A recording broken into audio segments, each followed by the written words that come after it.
Dialysis होते हैं।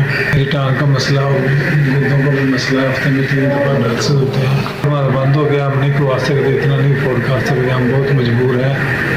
बराए मेहरबानी हम आपका सुनकर आए, हमें भी सामान की बहुत ज़रूरत है।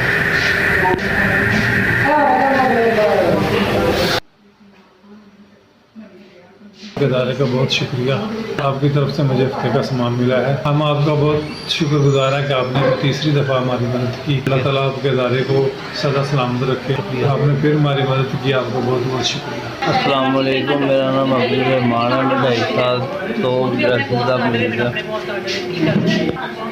पहले मैं प्लास्टर के काम करता ਸੀਗਾ, ਸੇਲ ਲਗਾਉਂਦਾ ਸੀਗਾ ਬਾਜ਼ਾਰਾਂ ਦੇ ਵਿੱਚ। ਪਰ ਜਦੋਂ ਦਾ ਮੇਰਾ ਮਸਲਾ ਬਣਿਆ ਮੈਂ ਕੰਮ ਦੇ ਕਾਬਿਲ ਨਹੀਂ ਰਿਹਾ ਤੇ ਬਿਮਾਰੀ ਐਸੀ ਹੈ ਕਿ ਕੰਮ ਕਰ ਹੀ ਨਹੀਂ ਸਕਦੇ ਸੀ। ਵੀ ਕਰਾਉਣ ਤੋਂ ਬਹੁਤ ਪਰੇਸ਼ਾਨ ਆ।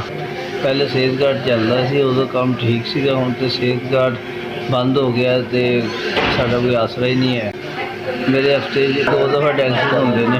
मेरी तबीयत नहीं ठीक है, मेरे 3 दिन तो डायलिसिस नहीं हुई तो मेरी बहुत तबीयत ख़राब है। SVS ਤੁਹਾਡੀ ਬੜੀ ਮਿਹਰਬਾਨੀ, ਤੁਸੀਂ ਸਾਡੀ ਆ ਕੇ ਤੀਸਰੀ ਦफ़ਾ ਪਾੜੇ 'ਚ ਮਦਦ ਕੀਤੀ ਹੈ, ਤੁਹਾਡੀ ਬੜੀ ਮਿਹਰਬਾਨੀ। 2 ਕਿੱਟਾਂ ਤੇ 2 ਟੀਕੇ ਮਿਲੇ ਨੇ। ਅੱਲਾਹ ਤਾਲਾ ਤੁਹਾਡੇ ਦਾਰੇ ਦੀ ਖੈਰ ਕਰੇ ਔਰ ਮੇਰਾ ਹਫ਼ਤਾ ਆਰਾਮ ਨਾਲ ਗੁਜ਼ਰ ਜਾਏ। SVS ਤੁਹਾਡਾ ਬਹੁਤ ਸ਼ੁਕਰੀਆ। नदीम है तो 3 दफ़ा गुर्दे वाशरूम के लिए मैं पिछली दफ़ा भी आए थे 2 हफ्ते पहले तो मैंने 3 किट्टा दी थी। वो वाली किट्टा मेरे को ख़त्म हो गई। जो सेहत कार्ड बंद होया अपने को डायलिसिस नहीं करवा सकते। मैंने पिछली बारी भी 3 किट्टा दी सर, अज भी 3 किट्टा दी।